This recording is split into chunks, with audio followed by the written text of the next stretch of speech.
आपण बघू शकता, मी सध्या शिवना टाकळी मध्यम प्रकल्पावर उभा आहे। या ठिकाणी जवळपास 45,000 क्युसेक्सने पाण्याचा विसर्ग सुरू आहे। म्हणजे जवळपास 2.5 मीटरनी गेट ओपन केलेले आहेत आणि मोठ्या प्रमाणावर पाण्याची आवक सुरू आहे। आपण बघू शकता या ठिकाणी विध्वंसक असा पाऊस झालेला आहे कन्नड तालुक्यावर। चहू बाजूने पाण्याचा विळखा आहे, बऱ्याच गावांना बरेच लोक अडकलेले आहेत।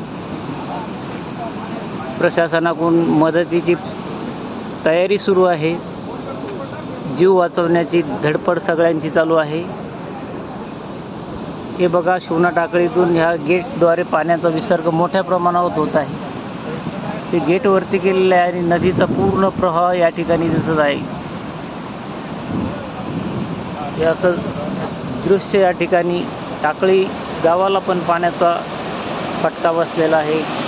या खालच्या गावांनी सुरक्षित स्थळी जाण्याची सगळ्यांना विनंती करतो, कारण की गंगापूर असो, त्याच्यानंतर वैजापूरची काही गावं आहेत, कन्नड तालुक्याची बरीच गावं आहेत, यांनाही पाण्याचा मोठा फटका बसलेला आहे। अतोनात नुकसान तर झालेलं आहे, पण जीवितहानी होण्याची दाट शक्यता आहे।